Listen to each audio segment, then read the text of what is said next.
জানাই, কারণ তিনি যেভাবে কথা বলেছেন তা সংবিধানের পরিপন্থী। তাই বুঝি তুষ্টিকরণের রাজনীতি করেন?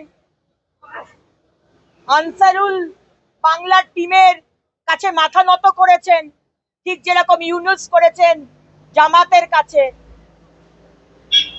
পশ্চিমবঙ্গের সনাতনী হিন্দুরা ভাড়মে যায় মুখ্যমন্ত্রীর বক্তব্য। সরস্বতী পুজো কেন করতে দেওয়া হবে না, এটা প্রতিবাদ করলে হয়ে যাবে কমিউনাল, সাম্প্রদায়িক। আর সরস্বতী পুজো করতে দেওয়া হচ্ছে না চুপ থাকলে তাহলে হবে ধর্ম নিরপেক্ষ। পশ্চিমবঙ্গের হিন্দুরা, মায়েরা, ভাইরা জেগে উঠুন। আর কতদিন জেগে জেগে ঘুমাবেন? দুর্গাপুজো করতে দিচ্ছে না, বাধা দিচ্ছে। আপনি লিঙ্ক করুন। আপনারা বলবেন সারা কোথায়, সারা পশ্চিমবঙ্গে তো হচ্ছে না। আপনারা লিঙ্ক করুন, ব্যাপারগুলোকে লিঙ্ক করুন। কার্তিক পুজো করতে দেবে না, দুর্গা পুজো করতে দেবে না, লক্ষ্মী ঠাকুরের মুখ ভেঙে দিচ্ছে, কালী ঠাকুরের হাত ভেঙে দিচ্ছে, সরস্বতী পুজো করতে দেবে না। এটাকে লিঙ্ক করুন। এখানে মৌলবাদীদের উত্থান হচ্ছে, মৌলবাদের উত্থান হচ্ছে, উত্থান করতে দিচ্ছে এই মুখ্যমন্ত্রী।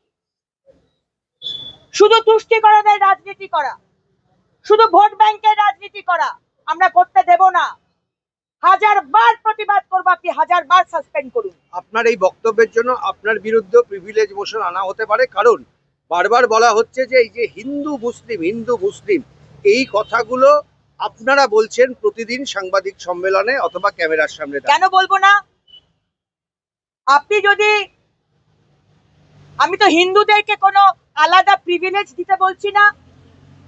আমি বলছি যদি হিন্দুদের ওপর অত্যাচার হয়, হিন্দুদের পূজা প্রতিমা তার উপর যদি অত্যাচার হয়, মুখ্যমন্ত্রী স্টেটমেন্ট দিচ্ছেন না কেন? মুখ্যমন্ত্রী কেন বলছেন না যে যারা যারা এরকম অত্যাচার করছে, যারা যারা এরকম হুমকি দিচ্ছে তাদেরকে অ্যারেস্ট করা হোক, আমি এগুলো বরদাস্ত করবো না। হয়ে গেল, স্টেটমেন্ট দিয়ে দিন। কিন্তু আজ অব্দি আমরা দেখলাম না যোগেশ চন্দ্র কলেজের সাব্বির আর যারা যারা দিয়েছে তাদেরকে অ্যারেস্ট হয়েছে, কেউ অ্যারেস্ট হয়নি। আমাদের এখানেই অসুবিধে। আমরা যদি হিন্দুদের হয়ে কথা বলি আপনার অসুবিধে, আমরা যদি মুসলমানদের হয়ে বকরির ব্যাপারে কথা বলি আপনার অসুবিধে। আপনি চান যে আমরা কোনো প্রতিবাদ করব না, তো প্রিভিলেজ আনতে হয়, আনবেন। আমরা আমাদের তো we are answerable to the people of Bengal. We are not answerable to you, Mamata Banerjee. We are answerable to the people of Bengal. বললাম তো 1000 বার প্রতিবাদ করব।